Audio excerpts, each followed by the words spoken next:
죄송합니다. 최선을 다했지만 서연이가 죽었습니다. 결혼식 당일에 신부가 사망한 거예요. 태호는 바닥에 주저앉아 오열했습니다. 서연아, 미안해. 나는 아내를 구하지 못한 무능한 의사야. 그 모습을 보며 하객들은 모두 눈물을 흘렸어요. 사랑하는 아내를 잃은 남편의 절규로 보였거든요. 하지만 저는 그의 눈빛에서 무언가를 보고 말았습니다. 딸의 갑작스러운 죽음 뒤에 있는 의심스러운 정황. 어머니는 그 진실을 파헤치려 합니다. 과연 딸 죽음 뒤의 진실을 찾을 수 있을지 같이 확인해 보시겠습니다. 저는 평생 아이들을 가르쳐온 초등학교 교장이었습니다. 남편을 잃고 혼자 살게 된 지도 벌써 3년이 흘렀죠. 그동안 외동딸 서연이가 제일 큰 걱정거리였어요. 32살까지 변변한 남자친구 하나 없이 지내니까 말입니다. 그런데 어느 날 서연이가 집에 한 남자를 데려왔습니다. 첫인상부터 뭔가 달랐어요. 키가 크고 잘생겼고 말투도 정중했죠. 자기소개를 하는데 외과 전문이라고 하더군요. 어머님, 안녕하세요. 저는 김태호라고 합니다. 서연 씨와 사귀게 된 지 2달 정도 됐어요. 목소리도 차분하고 예의 바른 게 첫인상은 나쁘지 않았습니다. 하지만 뭔가 어색한 느낌이 들었어요. 마치 연습을 한 것처럼 너무 완벽한 대답들이었거든요. 의사 선생님이시구나. 어떤 병원에서 일하세요? 강남의 대형 종합병원에서 근무하고 있습니다. 주로 간담체 수술을 담당하고 있어요. 서연이는 태호를 자랑스럽게 바라보고 있었습니다. 분명히 좋은 남자를 만났다고 생각하고 있는 것 같았어요. 하지만 저는 계속 뭔가 이상함을 느꼈습니다. 부모님은 어떻게 지내세요? 아버지는 독일에서 병원을 운영하고 계시고 어머니는 간호사셨어요. 저도 어릴 때 독일에서 살았다가 한국에 와서 의과대학을 졸업했습니다. 해외 연수도 다녀왔다고 하더군요. 스펙이 완벽했어요. 너무 완벽해서 오히려 의심스러울 정도였습니다. 부모님 사진 좀 보여주세요. 그때 태호의 표정이 살짝 굳었습니다. 찰나였지만 저는 놓치지 않았어요. 아, 사진은 집에 두고 왔네요. 다음에 꼭 가져다 드릴게요. 서연이가 중간에 끼어들었습니다. 엄마, 태호 오빠 부모님은 정말 좋으신 분들이야. 나중에 인사드릴 기회가 있을 거야. 저녁 식사를 함께하는 동안 태호는 계속 완벽한 모습을 보였습니다. 예의 바르고 지적이고 서연이를 배려하는 모습도 보여줬죠. 하지만 제 직감은 계속 경고음을 울리고 있었어요. 태호 씨, 의사가 되신 특별한 이유가 있으세요? 어릴 때 아픈 사람들을 보면서 도움이 되고 싶었어요. 생명을 구하는 일이 제 천직이라고 생각합니다. 너무나 모범적인 답변이었습니다. 마치 면접 준비를 한 것처럼 말이죠. 태호가 돌아간 후 서연이와 이야기를 나눴습니다. 서연아, 태호 씨가 어떤 사람인지 좀 더 자세히 알아보는 게 어떨까? 엄마, 왜 그래? 태호 오빠는 정말 좋은 사람이야. 나를 정말 아껴주고. 서연이는 완전히 태호에게 빠져 있었습니다. 하지만 저는 뭔가 숨기고 있다는 느낌을 떨칠 수 없었어요. 평생 아이들을 가르치면서 길러진 직감이 계속 경고하고 있었거든요. 그날 밤 잠자리에 들면서도 태호의 모습이 계속 머릿속을 맴돌았습니다. 완벽해 보이는 외모와 스펙하지만 뭔가 어색한 느낌. 특히 부모님 사진을 요청했을 때 보인 그 순간의 당황스러운 표정이 계속 생각났어요. 태호와 서연이가 만난 지 4개월이 지났을 때였습니다. 갑자기 서연이가 결혼 발표를 했어요. 엄마, 태호 오빠랑 결혼하기로 했어. 결혼? 만난 지 겨우 4개월밖에 안 됐잖아. 사랑에는 시간이 중요한 게 아니야. 태호 오빠가 빨리 혼인신고를 하자고 했어. 세금 혜택도 있고 병원 내 부부 우대 제도도 받을 수 있다고 하더라고.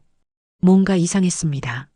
의사라면 충분히 경제적 여유가 있을 텐데 굳이 그런 혜택을 위해 서두를 이유가 있을까요? 며칠 후 저는 태호가 근무한다던 병원에 직접 전화를 걸었습니다. 김태호 의사 선생님과 통화하고 싶은데요. 죄송하지만 김태호 선생님은 6개월 전에 퇴직하셨습니다. 머리가 하얗게 변하는 느낌이었어요. 태호는 분명히 현재도 그 병원에서 근무한다고 했었거든요. 즉시 서연이에게 전화를 걸었습니다. 서연아, 태호 씨가 병원을 그만뒀다는데? 아, 그거. 태호 오빠가 더 좋은 조건의 병원으로 이직했어. 깜빡하고 얘기 안 했나 봐. 서연이의 대답은 너무 자연스러웠어요. 하지만 제 의심은 더욱 커졌습니다. 그 무렵 서연이에게 또 다른 변화가 생겼어요. 갑자기 건강검진을 자주 받기 시작한 거였죠. 요즘 왜 이렇게 자주 병원에 가니? 태호 오빠가 내 건강을 많이 걱정해줘. 정기적으로 검사받는 게 좋다고 해서. 건강한 32살 여자가 그렇게 자주 검사를 받을 필요가 있을까요? 더욱 이상한 건 서연이가 최근 들어 자주 피곤해한다는 거였어요. 엄마, 요즘 머리가 자주 아파. 그리고 속도 좀 쓰려. 그럼 다른 병원에서 검사를 받아보자. 괜찮아. 태호 오빠가 약도 주고 잘 챙겨주고 있어. 서연이는 태호가 주는 약을 매일 먹고 있었습니다. 종합 비타민이라고 했죠. 하지만 약을 먹은 후에 오히려 더 피곤해 보였어요. 어느 날 태호와 함께 온 서연이를 보고 깜짝 놀랐습니다. 얼굴이 많이 야위었거든요. 서연아, 살이 많이 빠진 것 같은데? 스트레스성인 것 같아. 결혼 준비하느라 바빠서. 태호가 서연이의 어깨에 손을 올리며 말했습니다. 장모님, 걱정 마세요. 제가 잘 챙기고 있어요. 의사니까 서연이 건강 상태를 제일 잘 알죠. 그 순간 태호의 눈빛에서 뭔가 차가운 것을 느꼈습니다. 미소를 지으면서도 눈만은 전혀 웃지 않고 있었어요. 그날 밤 서연이와 단둘이 있을 때 진지하게 이야기했습니다. 서연아, 엄마가 보기에 태호 씨가 뭔가 숨기고 있는 것 같아. 정말 괜찮은 거야? 엄마, 또 시작이네. 태호 오빠는 나를 정말 사랑해. 결혼하면 더 행복할 거야. 서연이는 제 걱정을 진부한 간섭으로 여기고 있었습니다. 하지만 저는 모성애와 오랜 교육 경험으로 다져진 직감으로 계속 불안감을 느끼고 있었어요. 결혼 준비가 본격화되면서 태호의 행동에서 더 많은 의문점들이 발견됐습니다. 혼인신고서에 제 서명이 필요하다며 가져왔는데 뭔가 서두르는 느낌이었어요. 장모님, 빨리 서명해 주시면 감사하겠습니다. 병원 일이 바빠서. 평생 교사 생활을 하면서 무수히 많은 서류에 서명을 해봤지만 이렇게 급하게 서명을 재촉받은 적은 없었습니다. 뭔가 이상했어요. 드디어 결혼식 날이 왔습니다. 강남의 유명한 웨딩홀에서 성대한 결혼식이 열렸어요. 200여 명의 하객들이 참석했죠. 태호 쪽 하객들도 많이 왔는데 대부분 의료진이라고 소개됐습니다. 신부 대기실에서 서연이의 마지막 준비를 도와주고 있었어요. 웨딩드레스를 입은 서연이는 정말 아름다웠습니다. 하지만 얼굴이 많이 창백해 보였어요. 서연아, 얼굴이 왜 이렇게 하얘? 컨디션이 안 좋아 보이는데. 괜찮아, 엄마. 긴장해서 그래. 잠시 후면 나도 정말 행복한 신부가 되는 거야. 그때 서연이가 갑자기 배를 움켜쥐며 아파했습니다. 아, 배가 아파. 어떻게 아픈데? 속이 쓰리고 메스꺼워. 그 순간 태호가 대기실로 들어왔어요. 신랑이 신부 대기실에 들어오는 건 좋지 않다고 했지만 의사니까 괜찮다고 하더군요. 서연아, 어디 아파? 배가 아파. 태호가 주머니에서 약을 꺼냈습니다. 이거 소화제야.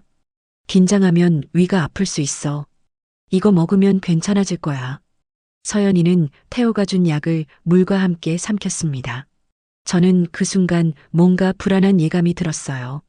식이 시작되고 1시간 정도 지났을 때였습니다. 신랑 신부가 케이크를 자르는 시간이었죠. 그런데 갑자기 서연이가 비틀거리더니 손으로 목을 감쌌어요. 서연아. 서연이가 갑자기 바닥에 쓰러지면서 입에서 피를 토했습니다. 하객들 사이에서 비명이 터져 나왔어요. 119에 신고해. 태호가 서연이에게 달려가 심폐소생술을 시도했습니다. 하지만 서연이의 상태는 점점 나빠졌어요. 얼굴이 새하얗게 변했고 호흡도 가빠졌습니다. 서연아, 정신 차려. 구급차가 도착했고 서연이는 응급실로 이송됐습니다. 저와 태호도 함께 구급차에 탔죠. 구급차 안에서 태호는 계속 서연이의 손을 잡고 있었어요. 서연아, 괜찮을 거야. 내가 있잖아. 하지만 병원에 도착했을 때 서연이는 이미 의식을 잃은 상태였습니다. 의료진이 응급처치를 했지만 소용없었어요. 보호자 누구세요? 저는 남편이고 이분이 어머님이십니다. 의사가 심각한 표정으로 말했습니다. 환자분이 급성 중독 증상을 보이고 있습니다. 뭔가 독성 물질을 섭취한 것 같은데 혹시 특별히 먹은 게 있나요? 그 순간 제 머릿속에 태호가 준 소화제가 떠올랐어요. 하지만 태호가 먼저 대답했습니다. 아무것도 특별히 먹지 않았어요. 결혼식 음식 정도만. 2시간 후 의사가 나왔습니다. 죄송합니다. 최선을 다했지만 서연이가 죽었습니다. 결혼식 당일에 신부가 사망한 거예요. 태호는 바닥에 주저앉아 오열했습니다. 서연아, 미안해. 내가 아내를 구하지 못한 무능한 의사야. 그 모습을 보며 하객들은 모두 눈물을 흘렸어요. 사랑하는 아내를 잃은 남편의 절규로 보였거든요. 하지만 저만은 뭔가 이상하다는 생각을 지울 수 없었습니다. 장례식장에서의 3일은 정말 힘들었습니다. 결혼식 하객들이 조문객이 되어 찾아왔어요.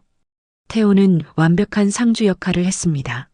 조문객들에게 정중히 인사하고 서연이에 대한 추억을 나누며 함께 눈물을 흘렸죠. 하지만 저는 태호의 이중적인 모습을 목격했습니다. 조문객들이 보는 앞에서는 슬픔에 빠진 남편이었지만 혼자 있을 때는 전혀 달랐어요. 둘째 날 밤 화장실에 가려다 복도에서 태호의 전화 통화를 엿들었습니다. 보험 처리는 언제 가능한가요? 금액이 확정됐나요? 네, 알겠습니다. 빠른 처리 부탁드려요.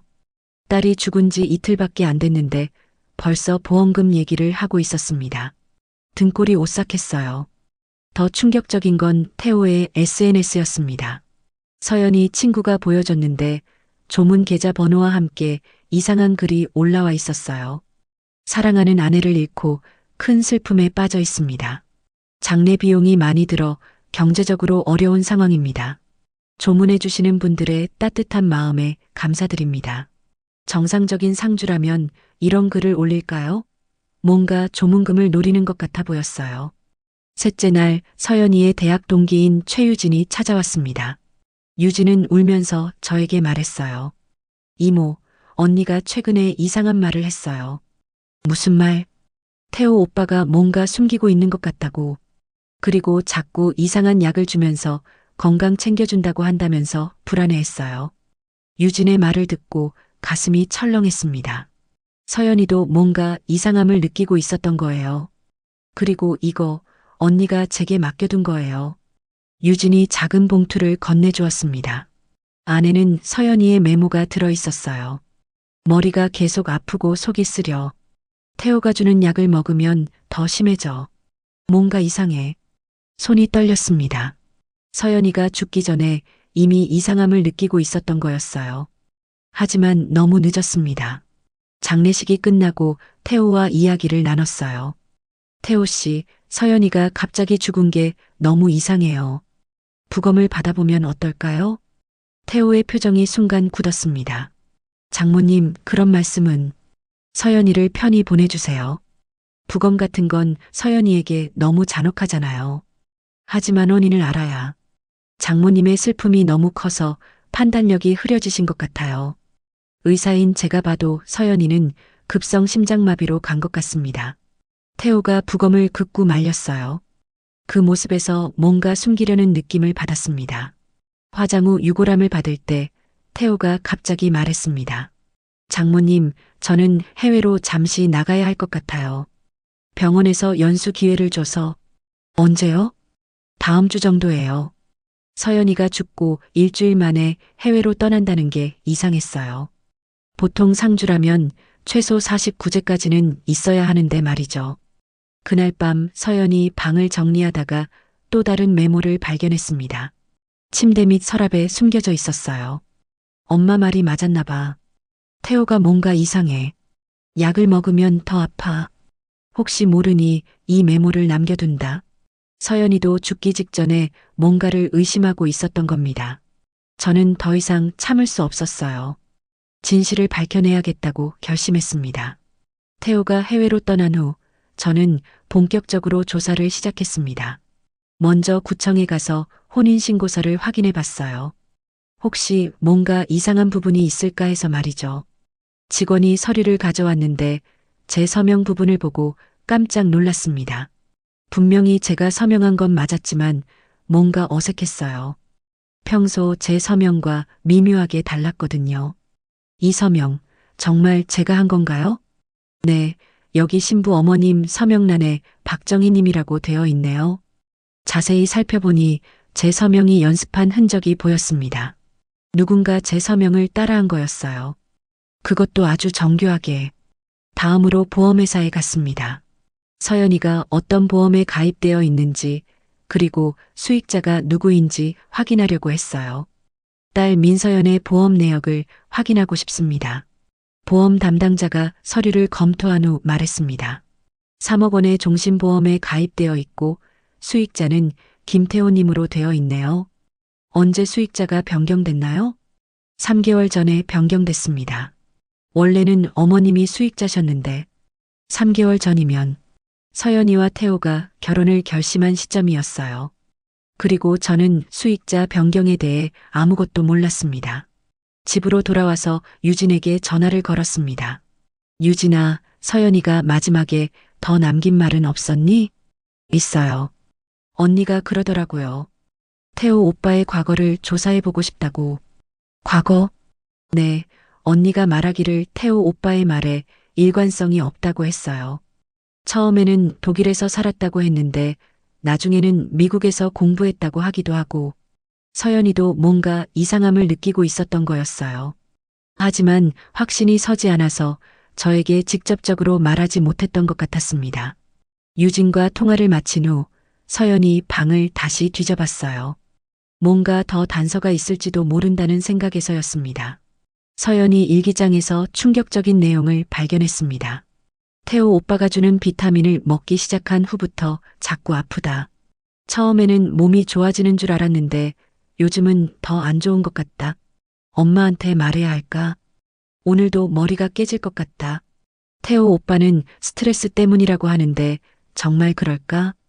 결혼 후에는 괜찮아질까? 뭔가 이상하다. 태호 오빠의 말들이 자꾸 바뀐다. 부모님 이야기도 그렇고 병원 이야기도 그렇고 서연이가 죽기 직전까지 의심을 품고 있었다는 걸 알고 나니 더욱 분노가 치밀었습니다. 제 딸이 뭔가 이상함을 느끼면서도 혼자 고민하고 있었던 거였어요. 그날 밤 저는 결심했습니다. 반드시 진실을 밝혀내겠다고 말이죠.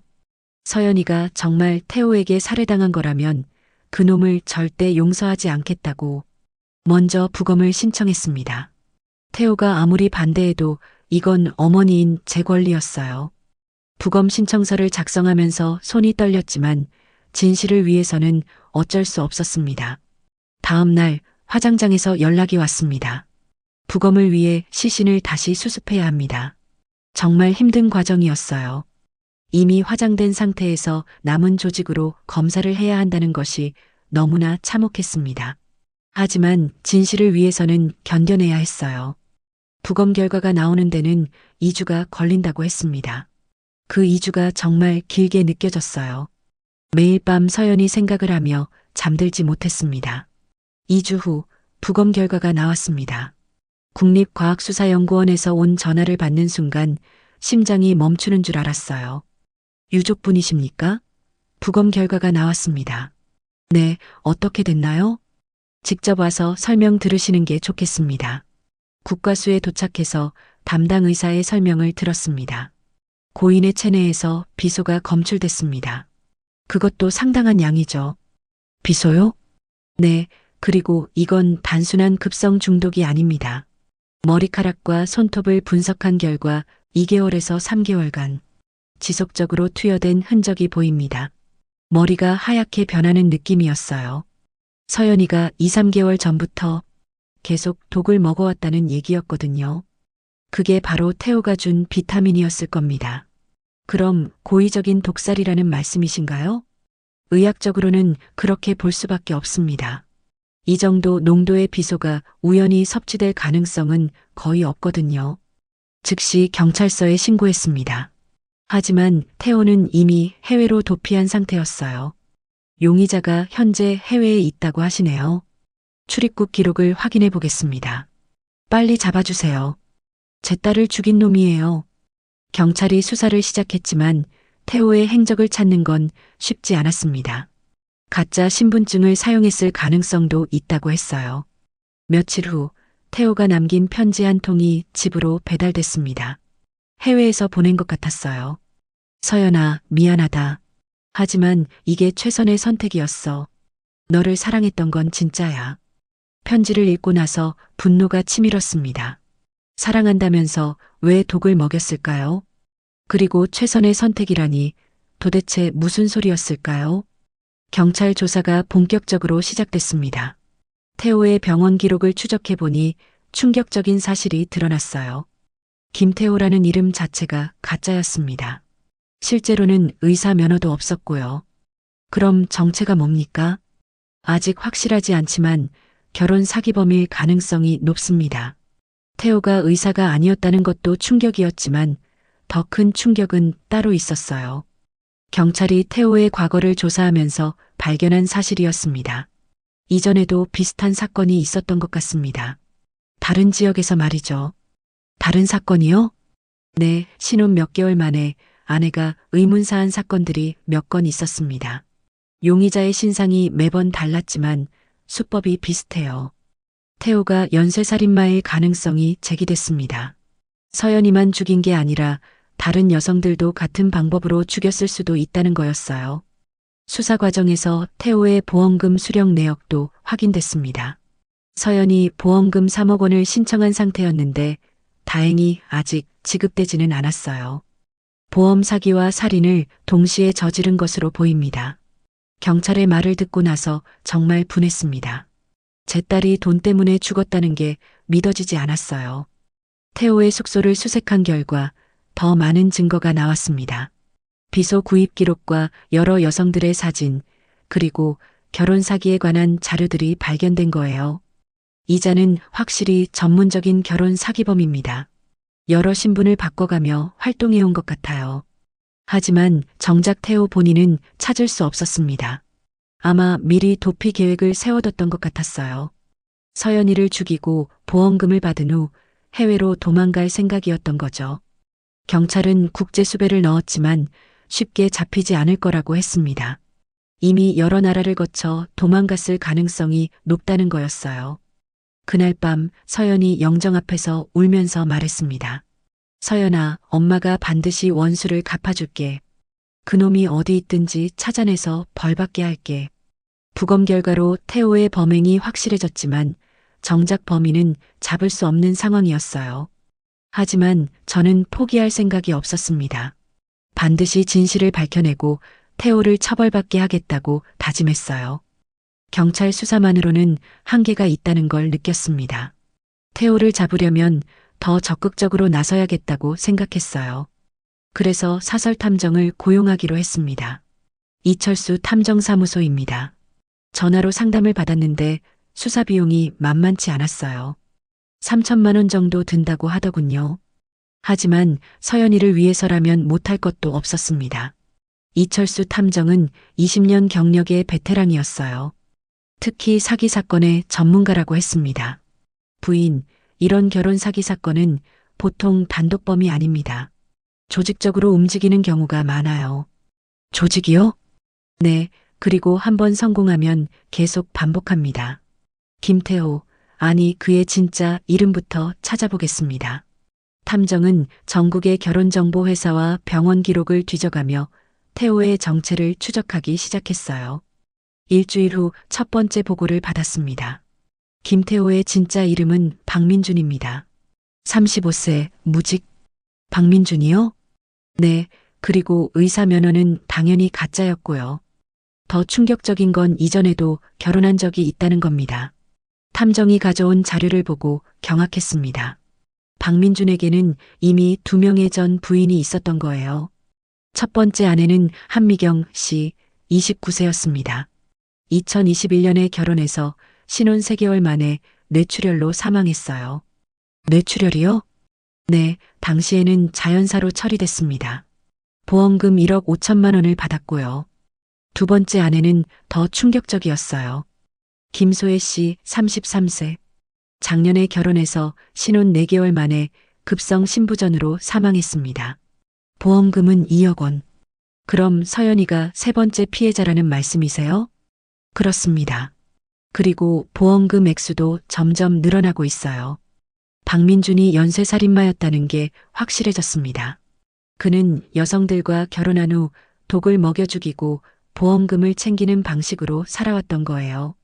이전 피해자들의 가족들은 뭐라고 하나요? 한미경 씨 부모님은 아직도 의문사라고 생각하고 있어요.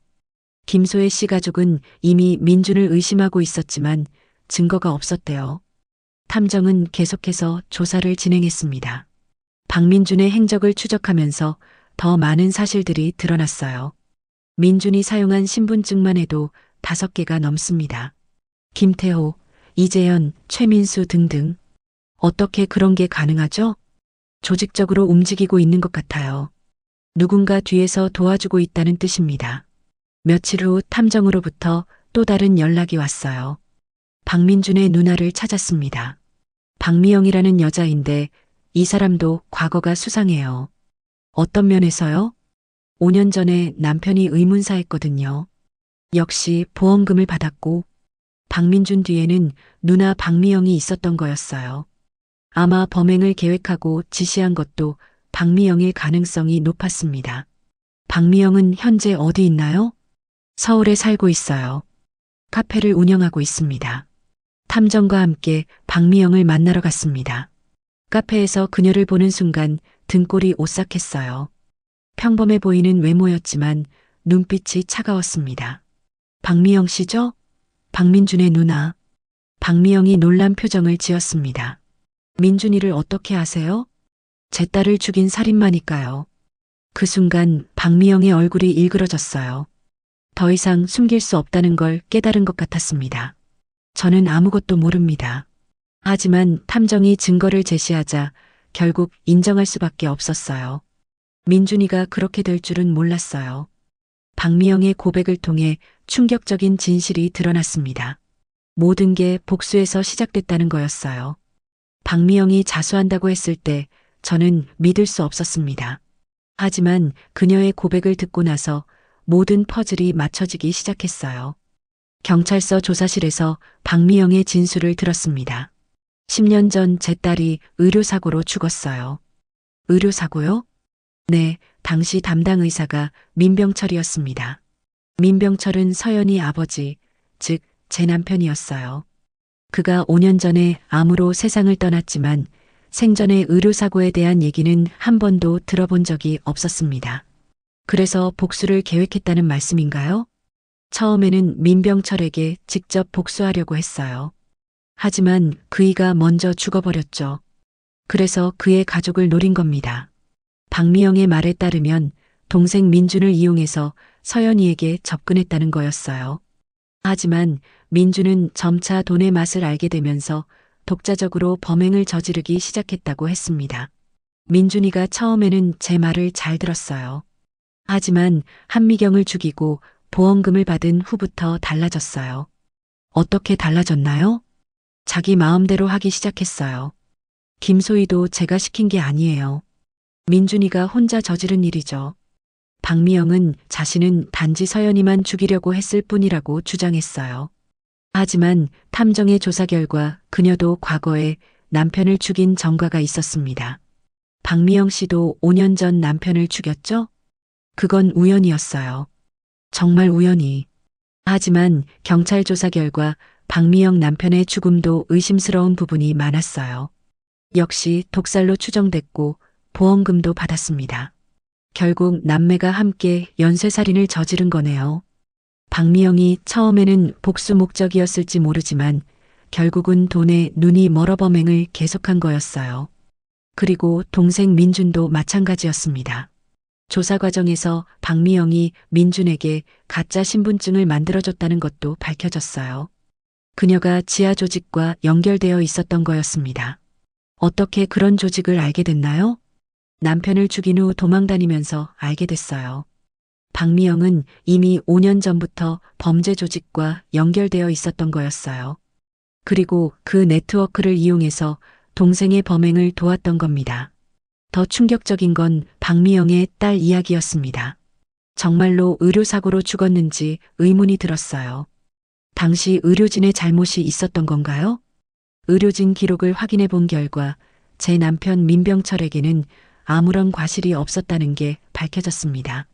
박미영 딸의 죽음은 불가피한 상황에서 일어난 일이었어요. 그럼 복수할 이유도 없었던 거네요.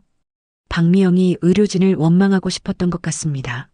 딸의 죽음을 받아들이지 못하고 결국 박미영의 복수는 그녀만의 착각에서 시작된 일이었어요. 하지만 그 착각 때문에 무고한 사람들이 죽어간 겁니다. 박민준의 해외 도피 경로도 어느 정도 파악됐습니다. 박미영이 미리 준비해둔 루트를 따라 동남아시아로 도망갔을 가능성이 높다고 했어요. 민준이를 찾을 수 있나요? 시간이 걸리겠지만 불가능하지는 않습니다. 박미영의 협조를 받으면 더 빨라질 수도 있고요. 하지만 박미영은 동생의 위치에 대해 입을 다물고 있었어요. 아직도 동생을 보호하려는 마음이 있는 것 같았습니다. 왜 끝까지 동생을 감싸려고 하는 거예요? 민준이는 제가 망쳐놓은 아이예요. 제가 복수심에 눈이 멀어서 동생을 범죄자로 만든 거죠. 박미영도 나름대로는 후회하고 있는 것 같았어요. 하지만 그 후회로 제 딸이 살아 돌아오는 건 아니었습니다. 수사는 계속 진행됐지만 박민준을 찾는 건 쉽지 않았어요. 국제공조수사를 통해 추적하고 있다고 했지만 워낙 치밀하게 준비한 도피였던 것 같았습니다. 1년 후 드디어 재판이 시작됐습니다. 박미영은 살인교사죄와 보험사기죄로 기소됐어요. 하지만 정작 실제 살인범인 박민준은 여전히 해외 도피 중이어서 걸석 재판으로 진행됐습니다. 법정에서 박미영을 마주했을 때 가슴이 터질 것 같았어요. 저 여자 때문에 제 딸이 죽었다고 생각하니 분노가 치밀었습니다. 피고인 박미영, 살인교사 혐의에 대해 어떻게 생각하십니까? 죄송합니다. 하지만 직접 죽이라고 지시한 건 아니에요. 박미영은 끝까지 자신의 책임을 축소하려고 했어요. 단지 서연이를 괴롭히라고만 했을 뿐이라고 주장했습니다. 검사가 증거를 제시했습니다. 피고인이 동생에게 보낸 문자 메시지입니다. 완벽하게 처리해라. 흔적이 남으면 안 된다고 되어 있습니다. 그건 이혼하라는 의미였어요. 변명 같은 변명이었어요. 하지만 변호사는 계속해서 박미영의 편을 들었습니다. 피고인은 딸을 잃은 어머니의 심정으로 충동적으로 행동한 것입니다. 저도 딸을 잃은 어머니였어요. 하지만 그렇다고 해서 남의 딸을 죽일 권리는 없었습니다. 제가 증인으로 출석해서 증언했습니다. 제 딸 서연이는 태호를 정말 사랑했습니다. 결혼을 앞두고 얼마나 행복해했는지 모릅니다. 그런 딸을 도구로 죽인 게 정말 용서가 됩니까? 박미영이 저를 쳐다봤어요. 그 순간 두 어머니의 시선이 마주쳤습니다. 당신 딸만 소중한가요? 제 딸도 누군가의 소중한 자식이었어요. 박미영이 갑자기 소리를 질렀습니다. 그래서 남의 딸을 죽여도 된다는 말씀이세요? 제 남편이 의료사고를 냈다고 해도 그건 고의가 아니었어요. 고의가 아니라고요? 제 딸은 그 때문에 죽었다고요. 법정이 소란스러워졌어요. 판사가 정숙을 요구했지만 저는 참을 수 없었습니다. 제 딸도 죽었어요. 그런데 왜 당신만 피해자인 것처럼 행동하세요? 재판은 몇 달간 계속됐습니다. 여러 증인들이 출석했고 증거들이 제시됐어요. 하지만 결과는 허탈했습니다. 박미영은 살인교사죄로 징역 10년을 선고받았어요. 생각보다 가벼운 형량이었습니다. 게다가 박민준은 증거 부족으로 무죄 판결을 받았어요. 물론 해외 도피 중이라 실제로는 의미가 없었지만 말이죠. 증거가 부족하다니 제 딸이 죽었는데 판사에게 항의했지만 소용없었어요. 직접적인 살인 증거가 부족하다는 게 이유였습니다. 피고인 박민준의 살인 혐의에 대해서는 물증이 부족합니다. 단순히 독이 검출됐다고 해서 고의성을 입증하기는 어렵습니다. 법정을 나오면서 정말 허탈했어요. 1년 넘게 싸워왔는데 이런 결과라니. 박미영은 10년 후에 출소하고 박민주는 아직도 자유롭게 살아가고 있을 거였어요. 언론에서도 이 사건을 크게 다뤘어요. 연쇄 결혼 살인마, 해외 도피로 처벌 피해, 허술한 수사, 범인 놓친 경찰. 기사들을 보면서 더욱 분했습니다. 제 딸의 죽음이 그저 기사거리가 된 것 같았어요. 그날 밤 서연이 영정 앞에 앉아서 울었습니다. 서연아, 엄마가 미안해. 제대로 된 처벌도 받게 못했어. 하지만 포기할 수는 없었어요. 법으로 해결되지 않는다면 다른 방법을 찾아야겠다고 생각했습니다. 박민준이 언젠가는 한국에 돌아올 거였어요. 그때까지 기다려서라도 반드시 응징을 받게 하겠다고 다짐했습니다. 재판 후 몇 개월이 지나면서 언론의 관심도 사라졌어요. 사람들은 이미 다른 사건에 관심을 돌렸습니다. 하지만 저에게는 여전히 현재 진행형인 일이었어요. 재판이 끝나고 6개월이 지났을 때 충격적인 소식을 들었어요. 박민준이 새로운 신분으로 돌아와 또 다른 여성에게 접근하고 있다는 거였습니다. 이철수 탐정으로부터 연락이 왔어요. 박민준이 정수연이라는 여자와 만나고 있습니다. 정수연이요? 네, 40세 재벌가 미망인이에요. 남편이 2년 전에 사고로 죽어서 상당한 재산을 물려받았죠. 또 다른 피해자가 생길 뻔했다는 걸 깨달았어요. 저는 즉시 행동에 나섰습니다. 정수연을 만나기 위해 그녀가 다니는 골프장에 갔어요. 회원권을 빌려서 우연을 가장에 접근했습니다. 혹시 정수연 님이세요? 네, 그런데요. 저는 박정희라고 합니다.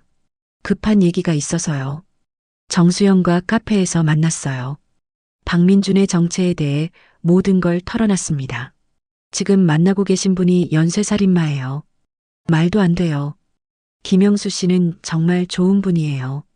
김영수는 박민준이 이번에 사용하는 가명이었어요. 정수연은 제 말을 믿지 않았지만 증거를 보여주자 얼굴이 하얗게 변했습니다.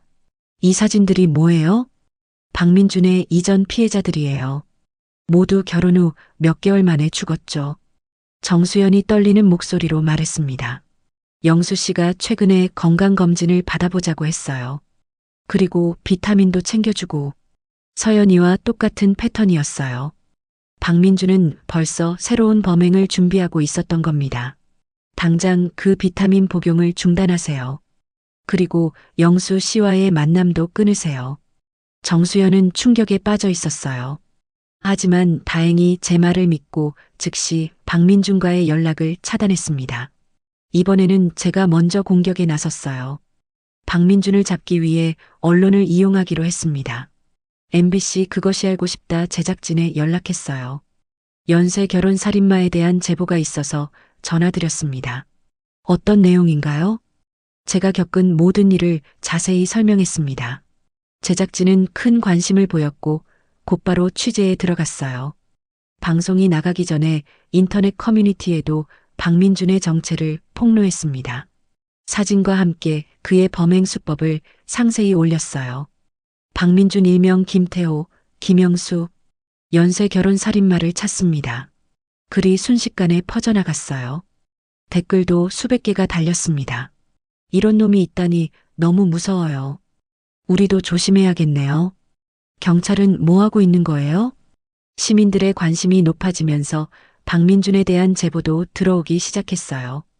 여러 곳에서 비슷한 남자를 봤다는 신고가 접수됐습니다. SNS를 통한 확산 효과는 대단했어요. 박민준의 사진이 전국적으로 퍼지면서 어디에 나타나더라도 금세 신고가 들어올 수 있는 상황이 됐습니다. 방송이 나간 후 더욱 큰 반향이 일었어요. 시청률도 높았고 시청자들의 분노도 대단했습니다. 이런 놈은 반드시 잡아야 합니다. 피해자 어머님이 너무 안타까워요. 방송 후 며칠 만에 박민준이 다시 해외로 도피했다는 소식이 들렸어요. 하지만 이미 그의 얼굴이 전국에 알려진 상태였습니다. 어디 가서도 사람들이 알아볼 거예요. 더 이상 마음 편히 살 수는 없을 겁니다. 이철수 탐정의 말처럼 박민준은 심리적 압박을 느끼고 있을 거였어요. 언제 어디서든 누군가 알아볼 수 있는 상황이었거든요. 인터넷 커뮤니티에서는 시민 감시망이 구축됐어요. 박민준 목격 시 즉시 신고, 결혼정보회사 직원들 주의사항, 의심스러운 남성 만났을 때 체크리스트, 시민들이 자발적으로 경계망을 구축해가고 있었습니다.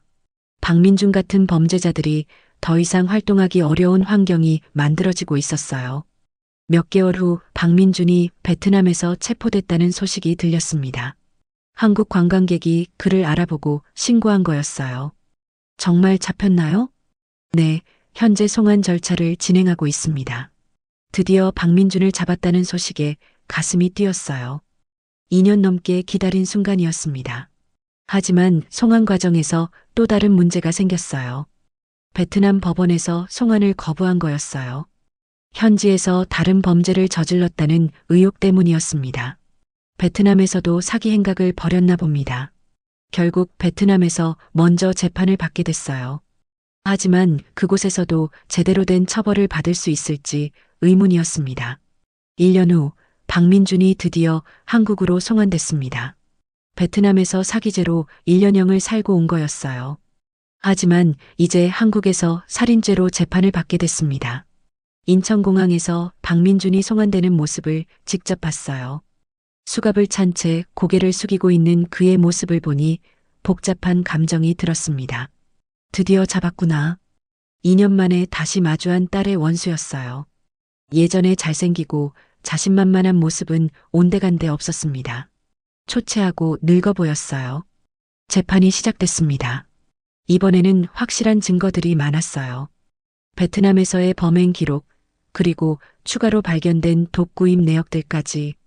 피고인 박민준, 피해자 민서연을 독살한 혐의에 대해 어떻게 생각합니까? 죄송합니다. 박민준이 처음으로 죄를 인정했어요. 더 이상 변명의 여지가 없었던 겁니다. 재판 과정에서 박민준의 다른 범행들도 모두 드러났어요. 한미경, 김소희뿐만 아니라 베트남에서도 2명의 여성을 사기로 죽음에 이르게 했다는 것이 밝혀졌습니다. 총 5명의 여성을 살해하고 보험금과 재산을 갈취했습니다. 검사의 기소 내용을 들으면서 분노가 치밀었어요. 제 딸뿐만 아니라 이렇게 많은 여성들이 박민준의 희생양이 됐다는 게 믿어지지 않았습니다. 피해자 가족들의 증언 시간이었어요. 한미경의 어머니도 출석했습니다. 제 딸도 행복한 신부가 되는 꿈을 꾸고 있었어요. 그런 딸을 이런 식으로 잃다니. 김소희의 아버지도 눈물을 흘리며 말했습니다. 딸이 죽고 나서 3년간 의심만 하다가 진실을 알게 됐어요. 너무 늦었지만 그래도 진실이 밝혀져서 다행입니다. 제 차례가 왔을 때 서연이 이야기를 했어요. 제 딸 서연이는 정말 순수한 아이였어요. 사람을 의심하는 걸 모르는 아이였습니다. 그런 딸의 순수함을 이용해서 죽인 것이 정말 용서가 되지 않아요. 마지막에 박민준에게 직접 물었습니다. 왜 제 딸을 죽였습니까? 대답해 보세요. 박민준이 고개를 들어 저를 쳐다봤어요. 그 눈빛에서 후회의 기색을 봤습니다. 정말 죄송합니다. 변명의 여지가 없습니다. 죄송하다고 제 딸이 살아 돌아옵니까? 박민준은 더 이상 대답하지 못했어요. 고개만 숙인 채 있었습니다. 판결이 내려졌어요. 박민준은 무기징역을 선고받았습니다. 피고인은 계획적이고 잔혹한 방법으로 5명의 무고한 여성을 살해했으며 이는 용서받을 수 없는 범죄입니다. 판사의 판결문을 들으면서 드디어 끝났다는 안도감이 들었어요. 완전한 복수는 아니었지만 적어도 박민준이 다시는 누구도 해칠 수 없게 됐습니다. 재판이 끝난 후 저는 새로운 일을 시작했어요. 서연이의 이름을 딴 서연이 안전교육센터를 설립한 거였습니다. 센터에서는 사기 결혼 예방 교육을 실시했어요. 여성들이 박민준 같은 사기꾼들을 미리 알아볼 수 있도록 도와주는 일이었습니다. 완벽해 보이는 남자일수록 의심해 보세요. 너무 빨리 결혼을 재촉한다면 조심하세요. 가족이나 친구들이 반대한다면 한 번 더 생각해 보세요. 교육을 받으러 오는 여성들을 보면서 서연이 생각이 많이 났어요. 이런 교육을 미리 받았다면 서연이도 박민준의 정체를 알아챘을지도 모른다는 생각이 들었습니다. 또한 피해자 가족들을 위한 상담 서비스도 시작했어요. 저처럼 가족을 잃고 고통받는 사람들에게 도움을 주고 싶었습니다. 복수보다는 예방이, 분노보다는 사랑이 더 큰 힘이 됩니다. 센터 입구에 걸어둔 문구였어요. 서연이를 잃고 나서 깨달은 교훈이었습니다. 5년이 지난 지금 센터는 전국적으로 확장됐어요. 많은 여성들이 교육을 받았고 실제로 사기꾼들을 미리 발견해서 피해를 막은 사례들도 생겼습니다. 어머님 덕분에 사기를 당하지 않았어요. 교육받고 나서 남자친구를 다시 보게 됐어요. 이런 감사 인사를 받을 때마다 서연이가 하늘에서 기뻐할 것 같다는 생각이 들었어요. 박민주는 여전히 교도소에서 무기징역을 살고 있어요. 면회 신청이 와도 거절하고 있습니다. 더 이상 그놈의 얼굴을 보고 싶지 않거든요. 이제 저는 서연이의 죽음을 헛되게 하지 않으려고 노력하고 있어요. 더 많은 여성들을 보호하고 박민준 같은 사기꾼들을 막는 일에 제 남은 인생을 바치고 있습니다. 서연이 기일이 되면 항상 영정 앞에서 말해요. 서연아, 엄마가 너를 위해 의미 있는 일을 하고 있어. 하늘에서 지켜보고 있지? 아직도 딸이 그리워서 눈물이 나지만 이제는 분노보다는 사랑으로 기억하려고 합니다. 그것이 서연이가 바라는 일일 거예요. 세상에는 아직도 박민준 같은 사람들이 있을 겁니다. 하지만 저처럼 깨어있는 어머니들이 있는 한 그들의 범행을 막을 수 있다고 믿어요. 사랑하는 사람을 지키는 일은 결코 끝나지 않습니다. 서연이를 지키지 못한 제가 이제는 다른 딸들을 지키는 일에 나서고 있어요. 그것이 제가 서연이에게 줄 수 있는 마지막 선물이라고 생각합니다.